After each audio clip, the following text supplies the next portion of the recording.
Casero Podcast se hace audio.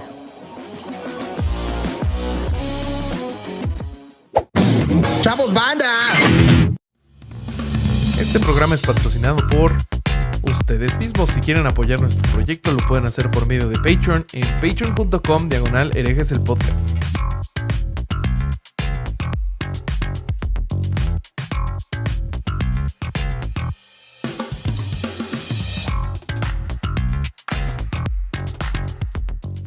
¿Qué tal, mis estimados herejes? Bienvenidos a Herejes el Podcast, un espacio para conocer y discutir tópicos históricos, científicos, filosóficos, de actualidad y cultura popular desde el pensamiento crítico y la evidencia disponible, intentando siempre encontrar el humor y el punto medio. Muchachos, se acabó el mes de Halloween, empezó el de muertos, la revolución, y aquí lo vamos a festejar, ¿cómo no?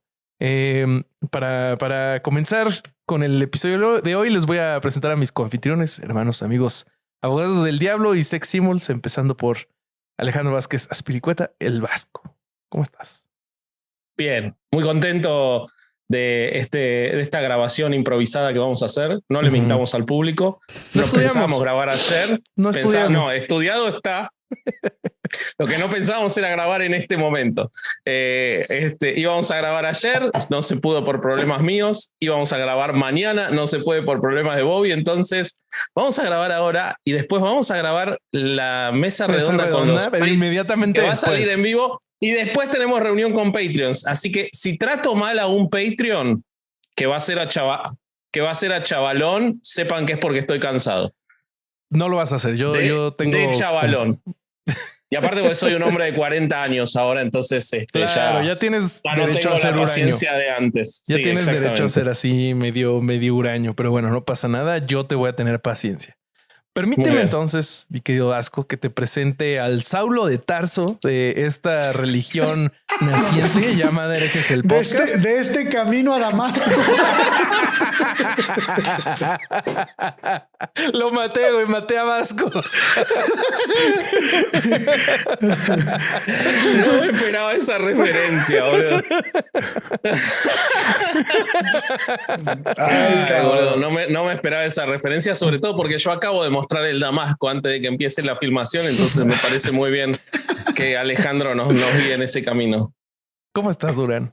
¿Cómo están, cabrones? ¿Te gustó tu presentación? Güey. Me encantó, güey. Me encantó. Es muy ad hoc, muy ad hoc. Sí, justo. Fíjense que el gnosticismo... el directo. Por favor, estamos cortos de tiempo, güey. Adelante. Corre, Durán. Oiga, no, pues primero, pues qué chingón que nos hayan impulsado los patrons a estudiar este tema de mierda, pero con mucha historia, güey. ¿No? ¿No les pareció con mucha historia? Sí, la parte tuya está muy buena. La parte mía está buena. La parte mía generalmente está buena. Sí, la tuya está buena cuando te la lavas. Claro. Pero vos sabés que lo que me pasa es que yo no sé si este tema es para no hacerlo o para hacer 7 episodios. Estoy en ese debate interno. Pero empecemos porque tenemos 1 hora y Roberto le va a explotar la tacha. Sí. Oigan, el gnosticismo es un tema bien escabroso porque lo que yo les voy a platicar de gnosticismo no tiene mucho que ver con lo que es el gnosticismo hoy en día. No, claro. Sí, nos queda claro. Sí, pero es interesante conocer como que las bases para, pues, de alguna manera darnos una idea de dónde surgen ciertas cosas y ciertas costumbres y ahorita nos van a platicar Bobby y Vasco de lo que ocurre actualmente. Pero es importante entender que el gnosticismo es un fenómeno ideológico estrechamente relacionado con la tradición judio-cristiana. Conocemos parte de él a través de las obras de heresiología eclesiástica del siglo II al V. Uh-huh. La heresiología eclesiástica se daba, güey, porque la religión cristiana que se estaba formando a principios de siglo, ordenaba a ciertas personas de manera sistemática a que estudiaran aquellas corrientes que para ellos eran herejía. Heresiología heréticas. era el estudio de la herejía, ¿no? La heresiología. Y entonces estos güeyes se ponían a estudiar ese tipo de creencias de la época para tratar de quitarles valor y fuerza con base en los argumentos cristianos, ¿no? Ok. Entonces eso es airesis en griego, es herejía, logia. El sufijo logia va a ser siempre estudio, ¿no? De estudio, ciencia, vaya, por ahí. En aquellos tiempos había gente que se dedicaba a recabar información sobre las sectas que comenzaban a derivarse del conflicto que sufría internamente el cristianismo previo al concilio de Nicea. Es decir, este cristianismo preniceno, ¿no? Como le llaman en la historia de las religiones. En esta etapa el cristianismo estaba pasando por un proceso en el que intentaba definirse internamente. Vaya, estaba buscando estructurarse para que en el futuro se volviera esa gran institución de mierda que conocemos, güey. Entonces, en este proceso era inevitable que algunos conceptos, contenidos, prácticas iban a ser de alguna manera abandonados y otros adoptados en este sincretismo que se estaba dando, con toda la intención de generar una uniformidad, ¿no? Una ideología homogénea, con base en todo lo que tenían y con el fin más bien de volverla una idea a seguir, ¿no? O sea, que no estuviera cambiando constantemente. Y como consecuencia, estas nuevas adquisiciones ideológicas y dogmáticas fueron alejando a las formas del cristianismo de esa época, ¿no? No había una sola, había un montón de formas de cristianismo, y entonces muchas de ellas se fueron separando porque simplemente no se ajustaban a las nuevas políticas eclesiásticas. Claro. Bueno, dentro de esa variedad cristiana de los primeros siglos se encuentra el gnosticismo. Okay. Y que también es conocido como la gnosis cristiana, ¿no? Se cree que este movimiento logró mucha popularidad en la sociedad romana entre los siglos II y III. O sea, menos al principio del cristianismo. Sí, ya empezando.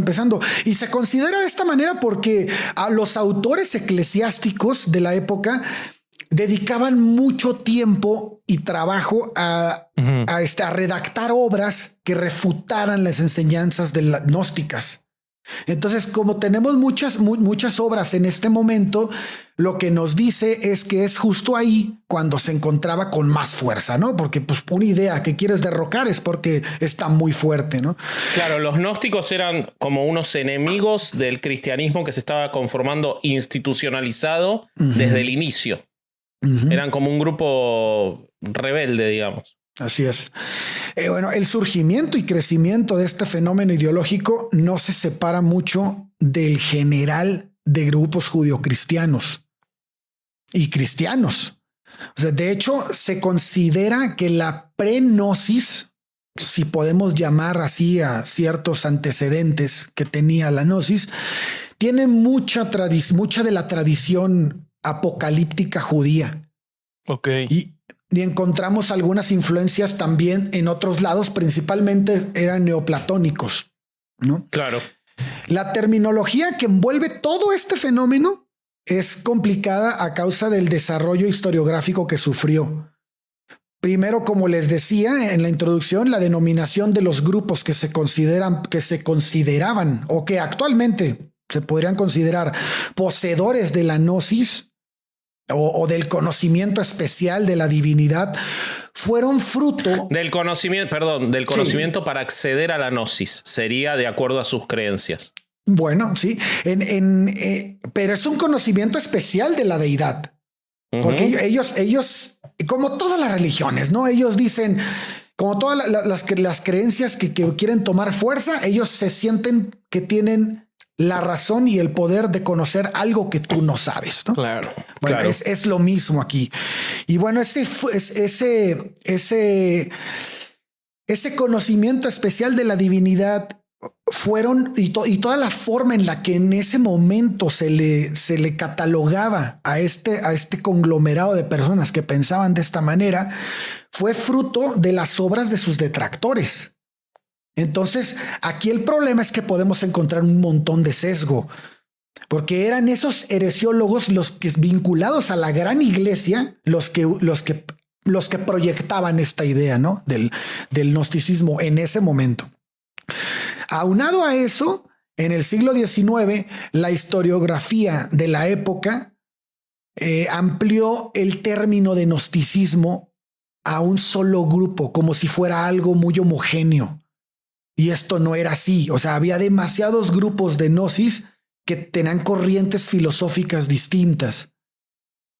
Una de las cosas que cambiaron la forma de entender el gnosticismo fue el descubrimiento de los códices de Nag Entonces, no sé si conocen la historia de esto. No, si yo no llegué a esos códices. Yo empecé a partir del código Berlín.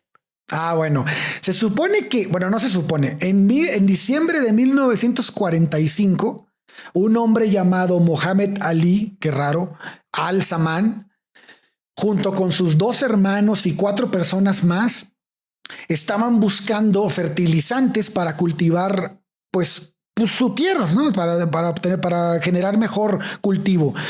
Y estaban en un lugar muy cerca de Jabal al-Tarif. Y no sé si se pronuncia así, cabrón, pero es Jabal al-Tarif. Hemos pronunciado tantas cosas mal en Herejes el podcast. Sí. Ahí nos ponen en los comentarios, frase. Durán, eres un pendejo, se pronuncia asá. Y ya. Sí, pero qué lindo sos. Sí. Hoy vi unos comentarios de gente que soñó con vos toda la semana. Cabrón. Pero bueno, seguí adelante, por favor. Bueno, ok. Entonces se encontraban en este lugar que está cerca de Jabal, y esto es a unos 10 kilómetros de Nag Hammadi. Y bueno, cuentan que mientras estaban escarbando, ¿no? Se toparon con una especie de una jarra como de cerámica sellada. Y pues ya ven que en esos lugares creen en los demonios jinn. Sí, claro. Bueno, entonces dicen, no mames, al principio tenían un chingo de miedo de abrirla porque decían, no vaya a tener un pinche demonio jinn. Y entonces, pues... Los demonios jinn, para el que no sabe, son los genios de las 1001 noches y de toda la tradición de Medio Oriente. Así es. Bueno, pues acá se impuso la curiosidad y les valió madre, rompieron el pinche jarro con todo el miedo de que les saliera un genio maligno y se llevara sus almas. Y al romper el jarrón lograron obtener uno de los descubrimientos más importantes de los manuscritos antiguos. Y fue los 13 códices, ¿no? Entonces, ya lo demás, pues es historia, podrán investigarlo, pero eso es más o menos lo que ocurrió. Actualmente esos códices se encuentran resguardados en el Museo Copto en El Cairo, Egipto, por si se quieren dar una vuelta para allá, pues ahí están. Pero bueno, estábamos en que debido a perdón, pero esto es un dato que me parece importante. O sea que hay algo de la historia del antiguo Egipto que todavía está en Egipto, que no está en el Museo Británico ni en el Louvre.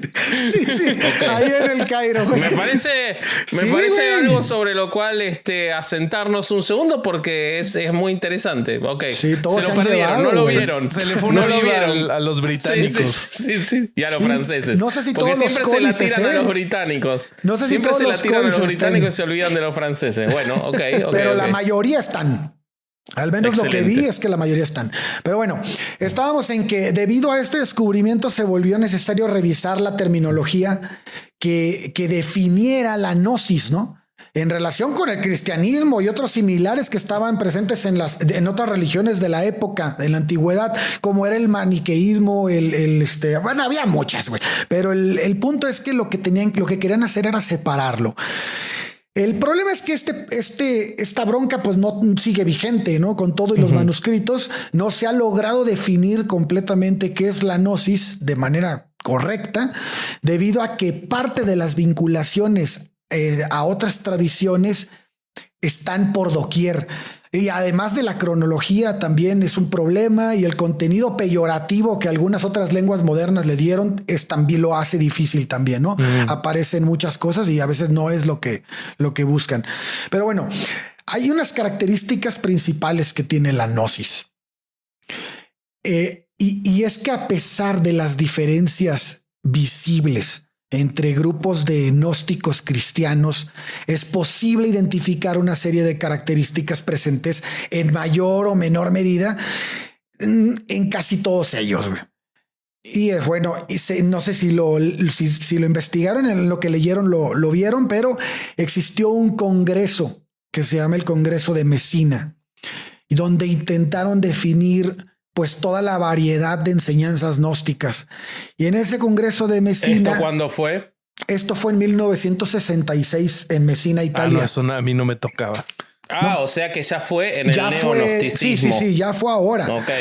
Con el fin de unificar, ¿no? Porque finalmente pues están regadas todas las ideas por todos lados, lo que hace mucho más fácil que cada quien entienda la gnosis como quiera hoy en día. Entonces, sí, igual en el presente, lo vamos a ver más adelante, pero el gnosticismo se entiende, se ha utilizado para cualquier cosa. No es que fuera algo muy serio antes tampoco, pero digo, en el presente y a partir de la extinción de los gnósticos, porque fueron perseguidos hasta su destrucción, creo que en el siglo V, ¿no? Si no me equivoco.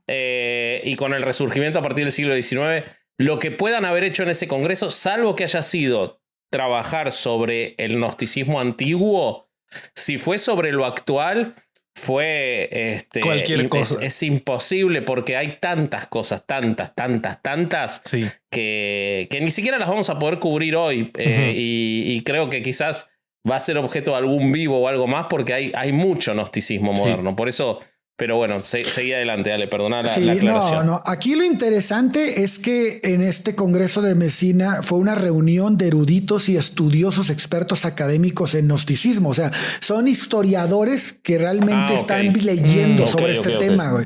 Entonces, y lo que buscaban finalmente era examinar los orígenes del gnosticismo.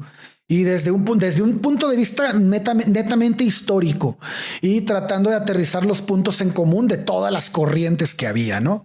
La gnosis cristiana se caracteriza por tener una dualidad divina entre lo que es el Dios que conocemos como Yahvé en el Antiguo Testamento y la figura trascendental que ha sido predicada por Jesús, ¿no? O por lo que se entendería que predicó Jesús. Y esta ansia de investigación... Sí, es que existió. Y esta ansia de investigación que promueve el sincretismo de fuentes y conceptos ajenos a la tradición cristiana, ¿no? Con ella. Entonces, todo esto es lo que buscan. Y dentro de... Vamos a ver que dentro de toda las formas de creencia y los dogmas del cristianismo, simplemente ellos adaptaron sus dogmas y sus creencias y sus mitos para que embonaran con ellos. Entonces, esta dualidad divina también comprende la misma forma de dualidad en la comprensión de la creación. La creación es fruto de la obra material del demiurgo o Yahvé, ¿no?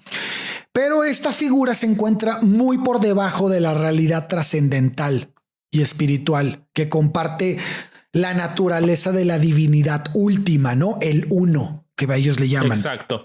Entonces, esa naturaleza que también comparten los cristianos gnósticos. Aquí está el famoso nosotros somos diferentes, ¿no? El gnóstico se separa de los demás rechazando la vida terrenal, porque considera que toda la obra material del demiurgo no es buena. Es una cárcel, de acuerdo a lo que dicen por lo menos los neognosticistas, pero que siguen a la teoría antigua, dicen que el mundo actual y lo creado por el demiurgo, que entre paréntesis tendrá que ver con el Demigorgon de Stranger Things, porque lo estuve buscando y no lo encontré, pero en serio, o sea, es muy parecido el nombre. No vaya a ser que el Demigorgon sea Dios, cuando en la última temporada de Stranger Things. Pero el Demiurgo no es Dios, güey. Bueno, el demiurgo es el dios intermedio. Ahorita te voy a platicar de dónde sale el demiurgo. Es un poquito difícil de explicar, pero voy a hacer el intento, cabrones. Pero está muy pinche enredado. Lo que consideran es que esto es como una cárcel material. Exactamente. De la chispa sagrada. Algo muy platónico, ¿no? Claro, sí, bueno, de hecho se consideran caverna. Neoplatónicos. Sí, exactamente. Bueno, el proceso de definición del Dios trascendente se vuelve muy complejo porque, como les digo, no es algo homogéneo. Varía entre los grupos gnósticos. Los grupos gnósticos antiguos entendían esto de una manera muy distinta. Entonces busqué estudios de gente que se dedica a esto y tienen una como tendencia en que, hay muchas variaciones, pero en sí esto es el núcleo de lo que creen, ¿no? Entonces, consiste en una serie de emanaciones. Son emanaciones en serie por parte del Uno. El Uno, yo lo entiendo que es para ellos la deidad suprema. Entonces, sí, Maradona, ponele. Es Maradona. Solo que es el 10. Ellos se comieron el 0. Es Maradona gambeteándose a la selección inglesa, ¿no? Exacto. Bueno, que estos derivan de figuras que se conocen como eones. Y en conjunto, los eones forman el pleroma. Y bueno, que esta es la región superior de los elementos espirituales al que aspira a llegar todo gnóstico. Uh-huh. El último de los eones emanados se identifica con la figura de la sabiduría. Y bueno, pues resulta que este eón se separa del resto y sin saberlo también de su padre, con la finalidad de buscar a su padre.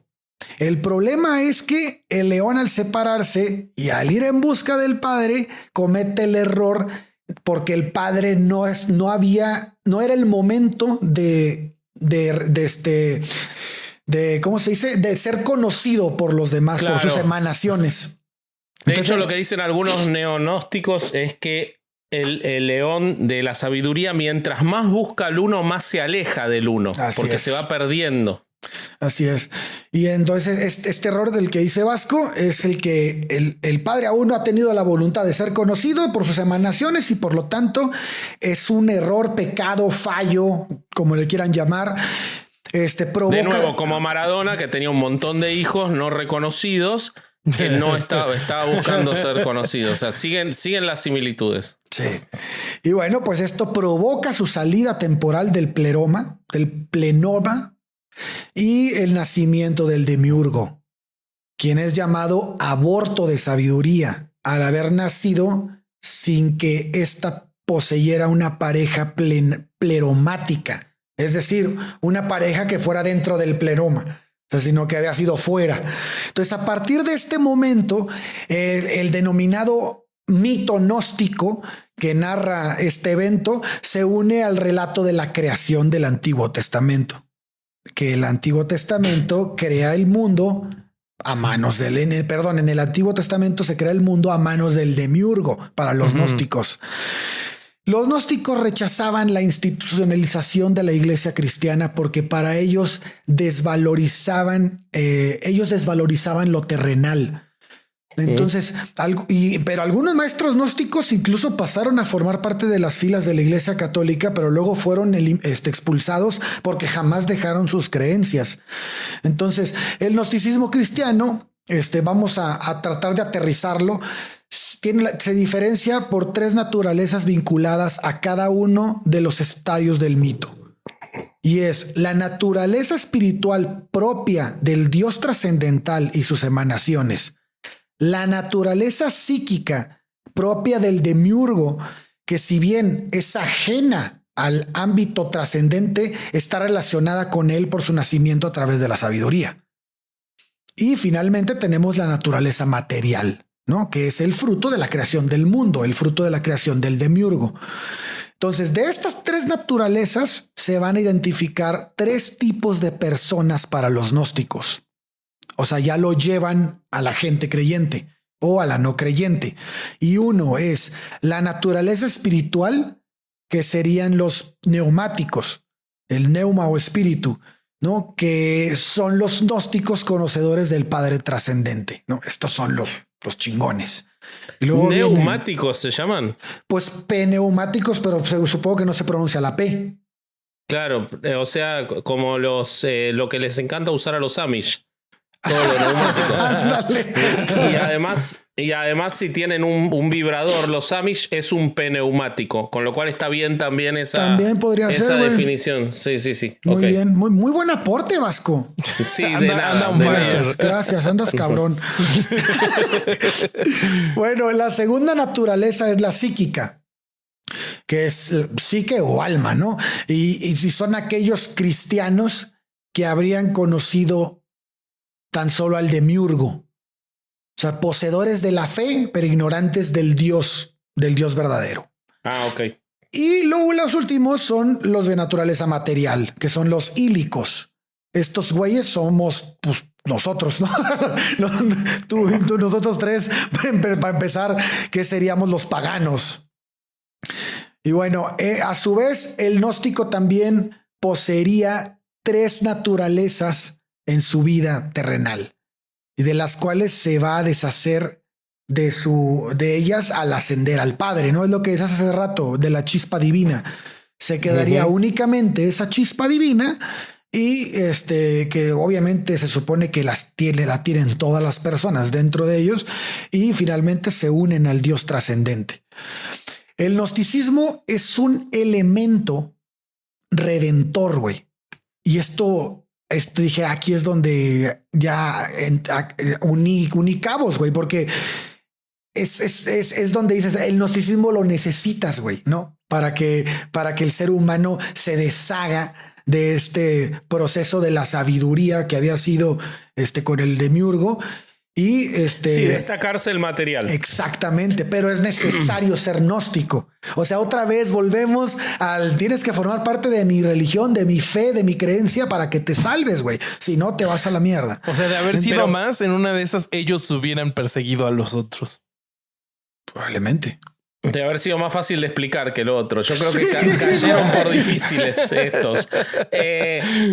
Pero el gnosticismo es lo que es necesario, o la gnosis, porque lo que yo encontré que ellos dicen es que lo que es necesario es poder alcanzar el estado gnosis para poder. Pero claro, que quienes lo pueden alcanzar son los gnósticos porque tienen el conocimiento. Y mediante el gnosticismo, que son las enseñanzas gnósticas, ¿no? Finalmente. Claro, sí.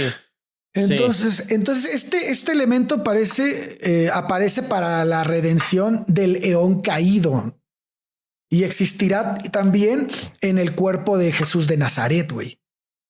O sea, una vez que fue bautizado y que se identificó como el Cristo, a partir de ahí, entonces él se vuelve un ser trascendente. O un eón no caído, un mensajero de luz, un mensajero de luz, lo que yo encontré. Exacto. Entonces, sí, más bien el ser trascendente ya está más arriba. Entonces, claro, la presencia de Cristo en el mundo material inicia el proceso de regreso de los espíritus al seno del Padre, que es algo muy parecido a lo que cree el cristianismo católico, ¿no? Entonces, sí, pero es diferente en un punto que está muy interesante, en el que ellos consideran que Jesucristo no salvó a nadie más que a sí mismo. O sea, porque para los gnósticos, nadie puede salvarse por otro, ni otro puede salvarte, ni los rituales de otro pueden salvarte. Solo vos podés salvarte a vos mismo, destacarse el material. Entonces lo que Jesucristo hizo al salvarse para ellos, si es que existió y si es que tuvo los poderes y si es que todo eso, lo veo poco probable, pero bueno, vamos a dejarlo en un sí, fue transmitir que eso se podía hacer, por eso lo de mensajero de luz, pero no es que lo hizo por otros. Esa es la gran diferencia que tienen los gnósticos con los cristianos. Y fíjate, lo que yo encontré es que la reunión de toda la naturaleza espiritual en su origen y la salvación también de aquellos psíquicos al nivel inferior del demiurgo se entronca con la tradición judio-cristiana. O sea, ahí, a partir de ahí, ellos se entroncan con la tradición judio-cristiana y ya se fluyen de la misma manera. A mí me parece un güey que dijo, no, pues a mí no me gusta tu historia, me voy a inventar otra, voy a hacer una que esté más chingona. Y esto es, güey, porque realmente Y le voy a meter cosas de los griegos, además. Sí, güey. Un O sea, fanfiction. ándale, O güey, sea, ándale. Exactamente, güey. Un güey O sea, que quiso hacer un crossover, ¿no? Ahí muy forzado. A mí se me hace como quererle meter. No, yo también le quiero meter pluma, güey. No, Órale, pues espérate, güey, porque esto se pone mejor. Bueno, hasta aquí es la historia antigua. Hay mucho más, pero me voy a extender un montón, güey. Entonces, Te voy a agregar una cosa más A ver, échale. de la cuestión esta que tiene que ver también con este, si querés, sincretismo o con este crossover, como dice Roberto, que es que los gnósticos consideraban que existía la reencarnación, tomándolo de antiguas tradiciones, por ejemplo, hinduistas, Krishna y todo eso, porque como estamos materialmente atrapados en la chispa divina está atrapada en estas cárceles materiales que son los cuerpos, la muerte, por eso la muerte es tan importante para ellos, porque es liberadora si alcanzamos el estado de gnosis. Si no se alcanza el estado de gnosis, que es un estado que solo se puede alcanzar de manera personal, nadie más puede llevarte al estado de gnosis, por eso ellos rechazan la iglesia organizada, por ejemplo, rechazan la confesión y rechazan los sacramentos, porque lo que ocurre si no llegamos al estado de gnosis es que vamos a reencarnar en otra persona para repetir el ciclo hasta poder alcanzar el estado de gnosis. Exactamente, sí, no cantes, Bobby. Entonces, no me atrevería. Ahí es donde ellos también toman determinadas cosas que además, si no estoy equivocado, es probable que lo esté porque es lo habitual, pero si no estoy equivocado, tiene que ver con Pitágoras y la idea de la resurrección. O sea que lo siguen tomando de los autores clásicos. Güey, ¿no se te hace como que necesitas demasiada imaginación para explicar algo que probablemente no necesita tanta, güey? O sea, es así como que voy a explicarte esto de la manera más difícil que pueda, güey. Pero aparte con cero base en la realidad. Aparte, o sea, porque bueno, entiendes cuando algo es muy difícil, pero porque tiene fundamentos que son difíciles, pero estas madres, o sea, ¿sabes qué es lo que a mí me parece de mucho ellos? Tiempo, güey. ¿Qué? Me parece que eran cristianos, porque no dejan de ser cristianos, porque ellos ponen a Cristo en un lugar trascendental en esa época, más cultos. Como eran más cultos, tenían conocimiento de toda la obra de los griegos, porque estamos hablando de Platón, estamos hablando de Pitágoras, y entonces ellos conjugan eso con la idea de este Cristo, que es una figura muy trascendente a la que los conmueve y que los obliga a configurar toda esta idea, porque, como decimos, si bien ellos hablan del Antiguo Testamento y que del demiurgo creó el mundo, eso es una reinterpretación, no eran contemporáneos estos gnósticos, eran del siglo I, siglo II después de Cristo. Entonces yo lo que veo es una mezcla de un montón de cosas que en lo contemporáneo, como ahora vamos a ver Bobby y yo, ya directamente no es mezcla, sino que es una distorsión absoluta, ¿no? Pero me parece muy interesante el tema de la reencarnación, porque ahí rompen directamente con toda la idea que se occidentalizó del cristianismo y que sobrevivió, ¿no? Que además sobrevivió en términos literales porque han matado a gnósticos los cristianos. O sea, no es que fue una persecución solamente ideológica hasta extinguir por la idea del peligro que representaba practicar el gnosticismo en la época antigua, ¿no? Claro. Aquí en el centro hay un templo gnóstico, güey. Bueno, pero yo te voy a contar de quién es, porque en México... No mames, en México hay una corriente gnóstica que para el resto de los gnósticos no es gnóstica, que es espectacular. Bueno, amigos, pues miren, el gnosticismo moderno o neognosticismo se distingue porque comienzan a publicarse estudios sobre documentos redescubiertos. Por ejemplo, el Código Berlín o el Código Acmim. No sé en qué idioma esté eso. Perdón, Bobby, porque hubo 14 siglos en los que el gnosticismo no se practicó, ¿verdad? Es correcto, mi querido Aski. Y yo lo primero que tengo es esto del gnosticismo moderno. Lo que les decía del Código Berlín se descubre por primera vez en 1896 y después es redescubierto en el siglo XX y de él salen varios tratados.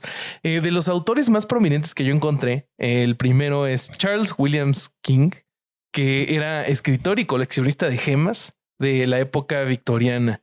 Él tiene un texto que se llama Los gnósticos y sus restos, en donde con base en las gemas que él fue coleccionando y textos y otros artículos a los que el Museo Británico le daba acceso, entonces pues en este momento sí rindió frutos que los británicos robaran un montón de cosas arqueológicas y le dieran acceso a este señor. Él hace este texto. No las robaban, eran de ellos los lugares cuando se las llevaban. La discusión es por qué eran de ellos los lugares. Bueno, eso sucedió. Entonces él en este texto lo que intenta decir, o la hipótesis que él plantea, es que los gnósticos no eran herejes del cristianismo, sino que sus ideas venían del budismo. Entonces en este momento ya se empiezan a integrar algunas ideas de religiones y creencias todavía más hacia el oriente. Después de él viene Madame Blavatsky, que con ella voy a pasar un poquito más de tiempo porque esta señora era un delirio. Ella, para darles un poquito de contexto, estuvo de acuerdo con este planteo de Charles Williams King. Ella en un inicio lo aceptó. Pero miren, esta señora nace en Ekaterinoslav, Ucrania, en 1831 y es la iniciadora de la teosofía moderna. Su madre venía de los príncipes Dolgoruki y su padre era un coronel del ejército ruso. Ella es casada muy joven con con el señor Blavatsky, pero huye. Antes de eso, ella misma le cuenta a su biógrafo que en un día ella quiso alcanzar un retrato que colgaba alto en la pared y que ella no tenía cómo alcanzarlo. Entonces hizo una pirámide improvisada con unas sillas, una mesita y subió y todavía no alcanzaba el retrato, no lo podía alcanzar cuando cae. Entonces ella le cuenta al biógrafo que perdió el conocimiento y que cuando despertó todos los muebles habían regresado a su lugar, pero que ella junto al retrato podía ver la huella de su mano en la superficie polvosa de la pared. Ella entonces relata que desde muy pequeña ella tenía una peculiar sensibilidad y que tenía poderes psíquicos, cosa que su biógrafo mantiene en varios libros que escribió. Su biógrafo Sinet de Lotome. También cuenta que en una ocasión sobrevivió un incidente en el que se cae de un caballo, pero un poder que desafió la gravedad la salvó. Miren, qué bonito, ¿no? Pero siempre cuando le pasaba eso se encontraba sola. No, hay había raza que veía. Hay instancias donde había testigos de sus poderes, pero ahorita vamos para allá. Después de que se casa con este anciano que el general Blavatsky, ella apenas dura 3 meses casada con él. Dicen que ella tenía un genio terrible, lo deja y huye, se refugia en Constantinopla. Después de esto viaja a un montón de lugares de todo el mundo. No vamos a ir uno por uno porque si no nos quedaríamos aquí horas. Y después regresa a Rusia. En Rusia, de los relatos que se encuentran, igual recopilados por Sinet, se dice que ella tenía los siguientes poderes: lectura de pensamiento y contestación a los pensamientos de las personas. O sea, ya tú podías estar pensando, Blavatsky es una pendeja, y ella te decía, claro que no, ¿cómo ves? Diagnóstico y cura de diferentes enfermedades. Publicó secretos de personas que dudaban de ella, obviamente secretos que nadie más conocía, ¿no? Entonces se supone que ella... ¡Qué chingón poder! Sí. Entonces se supone que ella les leía la mente y publicaba sus secretos. Ella se supone que podía cambiar el peso de personas y objetos a voluntad. Una vez, según... ¿Y dónde hay que llamarla? Yo estoy para esa, El problema es que solo te cambiaba el peso, no el volumen. Por ejemplo, una vez, para darles un ejemplo de este poder, ella le cambió el peso a una mesita de esas como de té y su hermano no pudo levantarla. Después regresó el peso de la mesita al peso normal y su hermano pudo levantarla, ¿no? Entonces, imagínate, yo no creo que su hermano haya sido una persona deshonesta y que haya estado apoyándola, ¿no? No, pero además se me hace una forma de probar algo muy, muy, muy buena. O sea, es muy eficaz. Claro, güey, decirle a tu hermano, oye, güey, ven, ayúdame a ver, levanta la mesita, ¿no? Pero bueno. Viajó por Canadá, Estados Unidos, México, Sudamérica, India, el Tíbet. En el Tíbet tuvo varios maestros y ahí se empezó a meter más con el budismo. Y bueno, en un momento ella iba navegando en un barco hacia el Cairo cuando el 4 de julio de 1871 naufraga, pero ella sobrevive. Lo que pasa después es que ella funda la Sociedad Espiritista, donde ella se proponía fomentar los fenómenos espiritistas y mediúmnicos. O sea, ella también decía que era medium. A la madre, pues era todo, güey. Sí, güey, no, esta vieja estaba cabrona. O sea, ella sí era tenía como todos los charlatanes poderes en uno. Era como el Superman de los charlatanes, güey. Es como cuando jugabas con tus amigos en el patio de la primaria, güey, y un güey siempre quería decir, jugaban a los superhéroes y un güey quería tener todos los poderes. Algo así era. El uno más que tú. Ella era así. Y mira, ella le escribe cartas a sus familiares después de que funda esta sociedad. Y en estas cartas, ella dice que está decepcionada con los participantes del grupo, ya que algunos simulaban ser mediums, mientras que otros eran ególatras contumaces. Entonces el grupo no dura mucho y se deshace. Hay que tener en cuenta que era una época en la que el espiritismo estaba en mucha boga, incluso entre intelectuales. Es correcto. No hay que, por ejemplo, Francisco Madero, pero también Pierre Curie y Madame Curie, aunque con un poco de reticencia, visitaban, creo que incluso visitaron a Madame Blavatsky en Inglaterra. Es probable porque ella vivió en Londres mucho tiempo. Era un momento en el que el espiritismo estaba muy mezclado, o todavía no se terminaba de resolver que eran unos estafadores y de encontrarle los trucos, y mucha gente muy respetable intelectualmente asistía a sesiones espiritistas. Es correcto. Bueno, avanzamos un poquito más hacia 1875, en donde ella funda la Sociedad Teosófica con un montón de otros teósofos, que la finalidad de esta sociedad era reconstruir el conocimiento primigenio que en teoría el hombre había recibido en sus orígenes.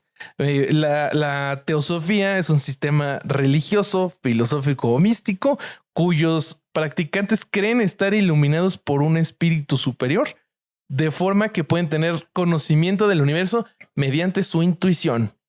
Claro, ¿no? Exacto. O sea, sin estudiar, nomás intuyes y ya. Así te cae el conocimiento. O sea, son unos huevones.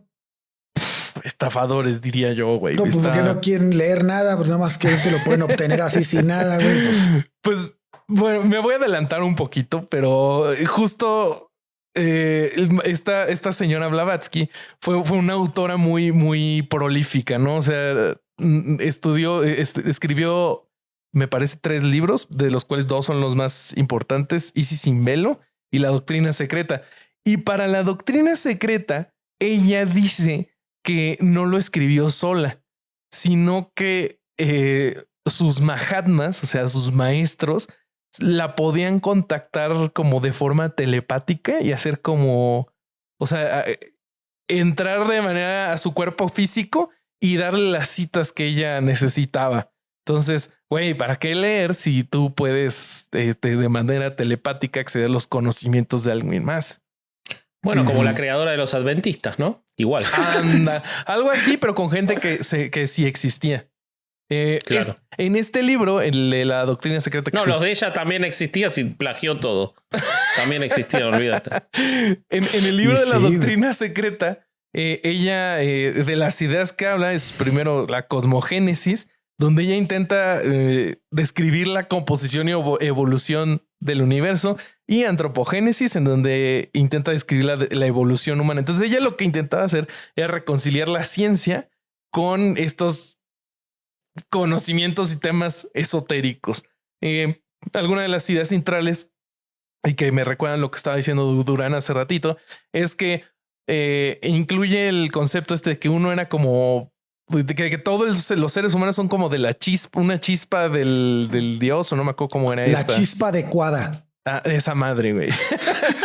También incluye que todos los seres humanos estamos conectados y que la interacción de un ser humano con los demás repercute en uno mismo y esto pasa por medio del karma, que es lo que balancea todo.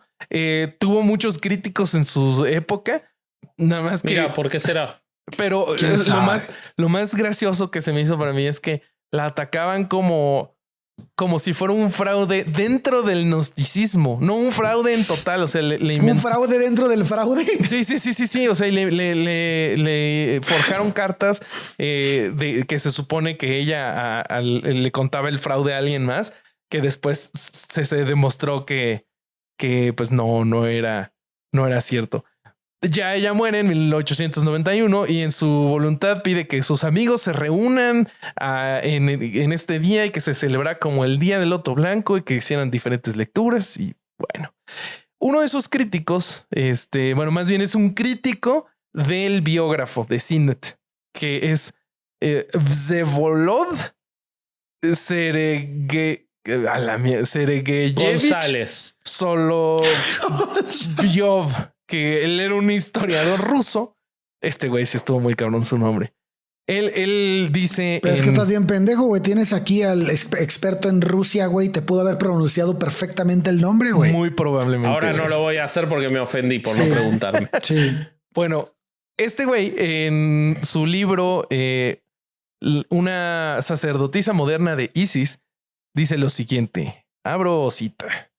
Con el objetivo de inflar la fama de Blavatsky, Sinet publicó un libro titulado Incidentes en la vida de Madame Blavatsky.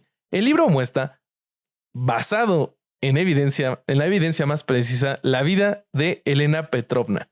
Bueno, no es difícil probar que este libro es principalmente una colección de historias acerca de algo que nunca ocurrió.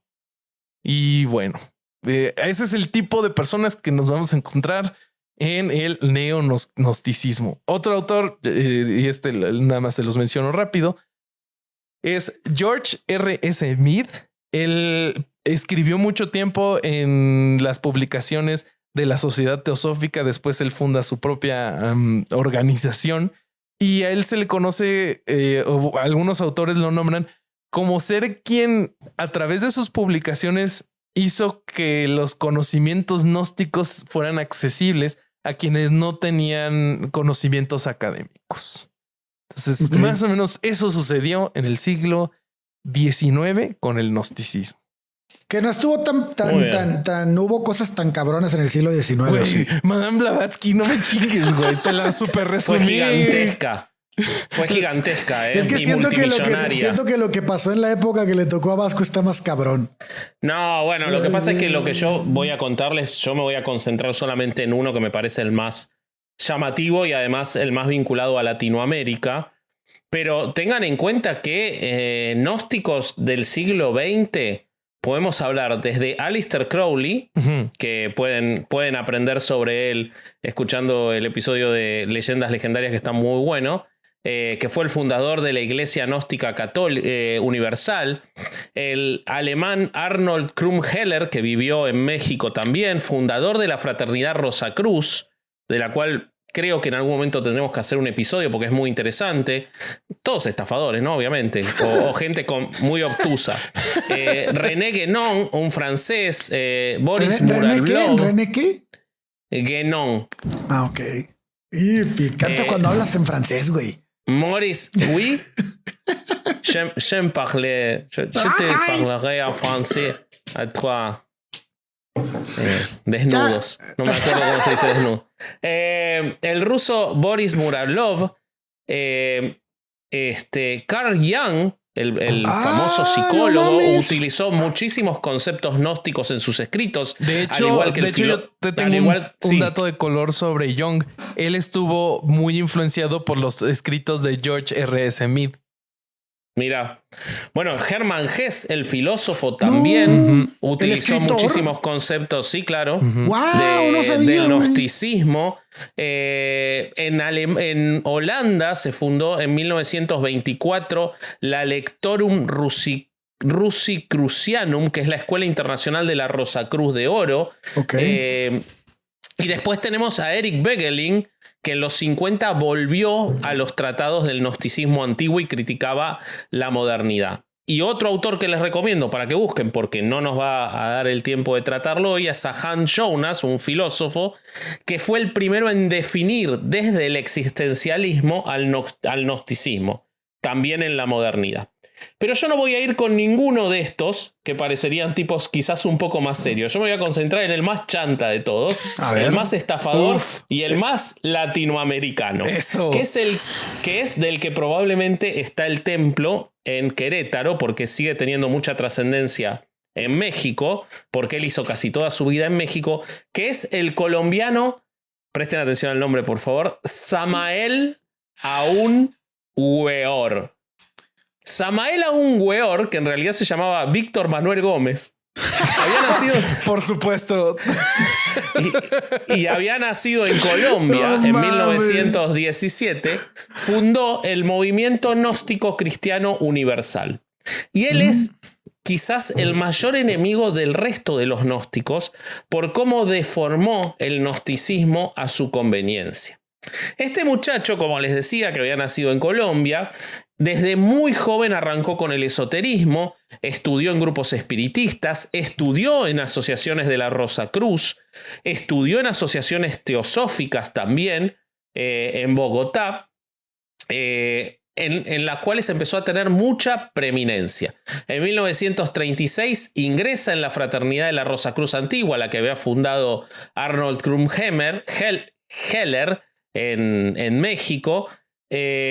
Y él, desde muy al principio, te diría cuando tenía menos de 20 años, él dice que había nacido, él mismo dice, que había nacido con la facultad del desdoblamiento astral, lo que permitía investigar la espiritualidad y el esoterismo.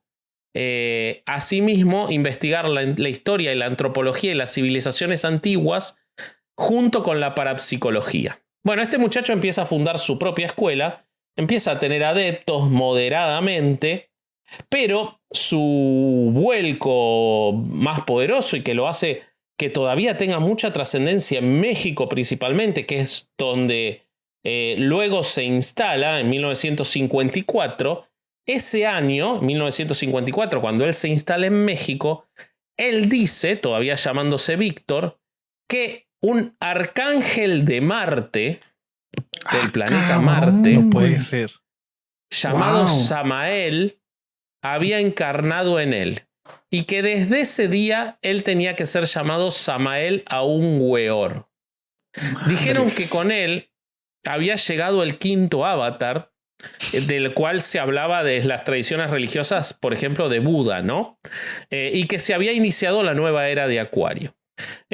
Bueno, él entonces... O sea, incluyó algo de cada religión para intentar pegarles a todos. Él mete de todo. De hecho, una de las cosas que más le critican los gnósticos es que él mete el kundalini, toda esta cuestión de la práctica sexual tan común, que por eso... Cuando preparábamos este episodio yo les decía que hasta algunas cosas de Ricardo Ponce podrían ser consideradas dentro de este neognosticismo, porque él le da esa importancia a lo sexual para llegar a lo espiritual. Y también otra cosa que le agrega, que tiene mucho que ver con todos los chamanes que hemos escuchado de abandonar el ego y del consumo de algunos estupefacientes para dejar el ego, destruir el ego. Esto también viene o es llevado adelante como una de las condiciones centrales por Samael Aún Weor. Él habla de estas dos cosas. Sin embargo, era un ególatra tremendo. Tan ególatra era que además de fundar una institución gigantesca que subsiste hasta hoy, que es esta escuela gnóstica, y que pueden ver miles de videos aburridísimos. Yo voy a hacer algún reel con los videos más aburridos de la escuela gnóstica de Samael que están en YouTube. Pero, por ejemplo, él tenía una momia que guardaba y que él decía que era la momia de una de sus encarnaciones anteriores. No. Y que él la tenía guardada para resguardar y asegurar su reencarnación. Y él decía que iba a reencarnar, otra cosa que rompía con los gnósticos, porque si él había alcanzado el estado gnosis, no debía reencarnar. Sí, sin embargo, él decía que iba a reencarnar, trascender. que al tercer día iba a volver de los muertos. Obviamente sus seguidores se quedaron esperándolo y tuvieron que enterrarlo, ¿no? Supongo que están muy sorprendidos por este dato ustedes. Se empezó a echar a Pero perder. eso, sí, pero eso es lo que ocurrió. Bueno, Samael siguió muchas de las doctrinas gnósticas que hablamos del gnosticismo clásico. Él las trasladaba a sus corrientes, pero además metía de todo de un montón de otras corrientes, lo que lo hace ser rechazado, como les decía, por muchos gnósticos. Él hablaba de la magia alta, la astrología, la parapsicología. Él decía que en los primeros siglos de la era cristiana todas estas corrientes filosóficas o pseudocientíficas estaban presentes y que entonces él las estaba trayendo.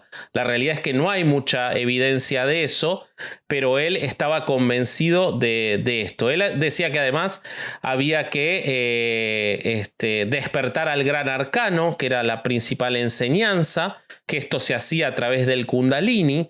Rechazaba, por ejemplo, la homosexualidad. Él decía que el vampirismo que existía y que los vampiros existían eran homosexuales que habían practicado la magia negra.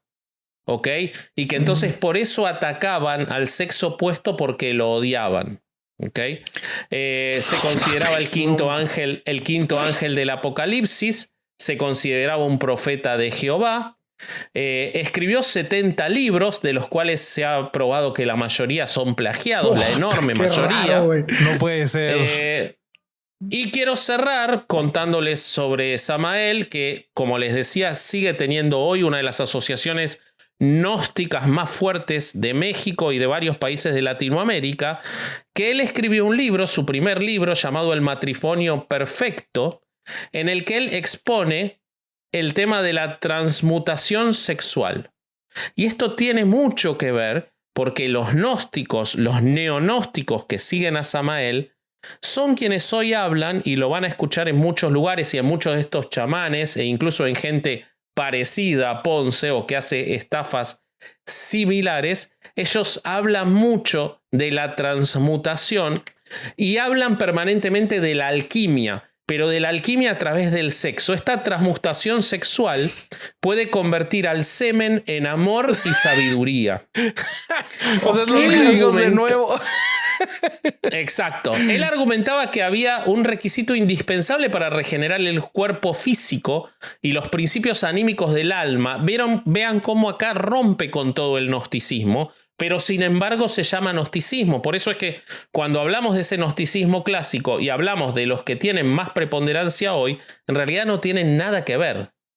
Él decía que la castidad científica evidenciaba que mediante la transmutación de la energía sexual, o sea, el esperma o el semen, y los líquidos de las glándulas de Skene de la mujer, se podían fabricar los cuerpos existenciales superiores. Y que así se llegaba a los cuerpos astrales. ¿Ok? Que lo que había que hacer era... Lo que quiera que eso signifique, no lo que sea que eso signifique. Pará, porque ahí viene. Había que hacer es retirarse antes del espasmo, porque él estaba en contra del orgasmo. ¿Ok? Había que tener un dominio del ego animal, retirarse sin derramar el semen. Fíjate cómo acá vamos a doctrinas tántricas de la práctica sexual. Otra vez un sincretismo que él construye.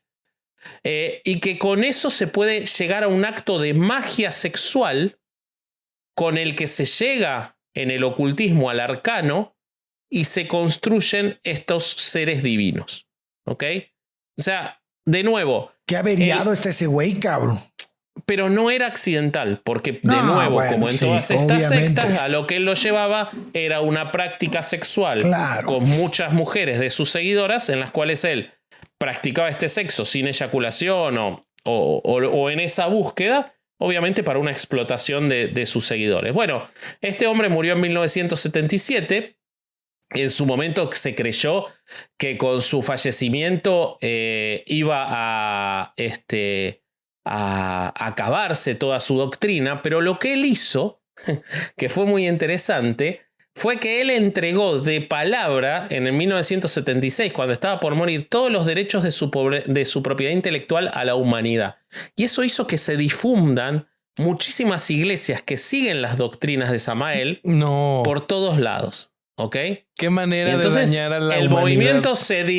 El movimiento se disgregó en muchas tendencias, pero eso lo transformó a la corriente de Samael, pese a ser la más distante, incluso hasta contraria del gnosticismo. Incluso hasta tradicional. peligrosa, güey.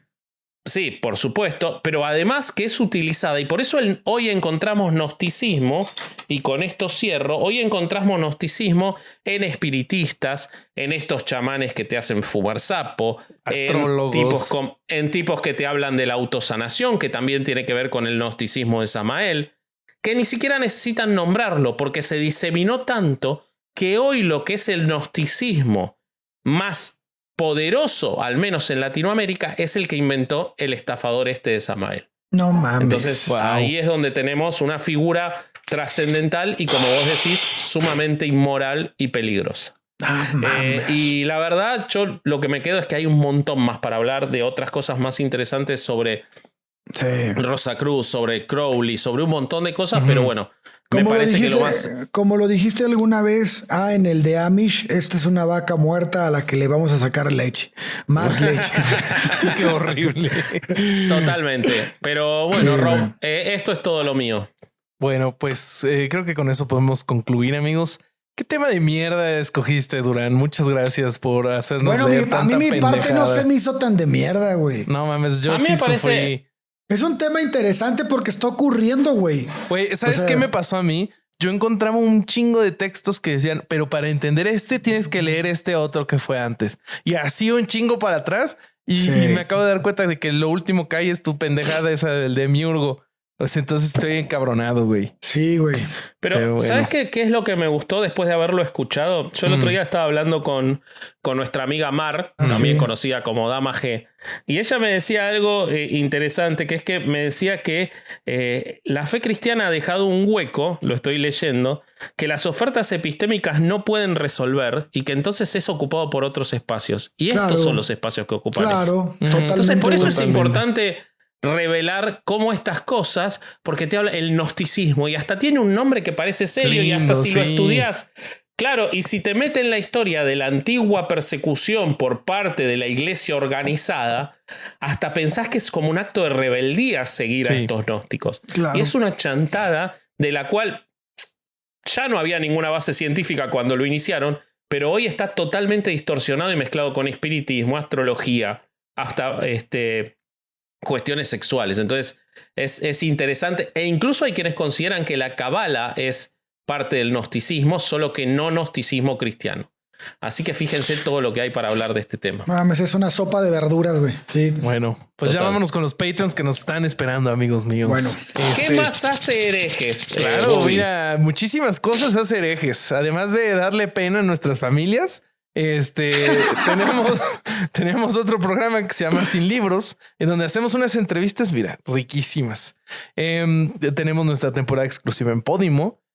Sigue el 3x1, amigos. Vayan y escuchen esos capítulos que no están disponibles en ningún otro lugar. Son temas que no tenemos planeados hacerlos para los podcasts abiertos. O sea, nunca los van a encontrar en YouTube ni en Spotify. Entonces vayan a Podimo y chéquenlo. ¿Y qué más? ¿Qué más? ¿Qué se me está Tenemos olvidando? contenido exclusivo en Patreon cada vez más.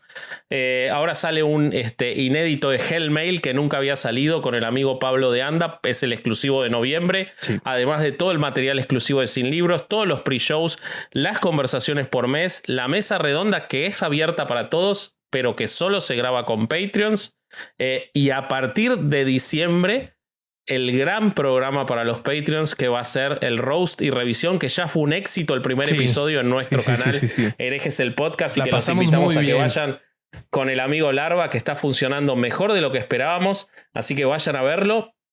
Y a partir de diciembre eso va a ser exclusivo para Patreons, para dolor de Alejandro, que lo quiere tener a Larvita presente para todos, pero no, ese exclusivo Larva va a ser para Patreons. Claro que sí.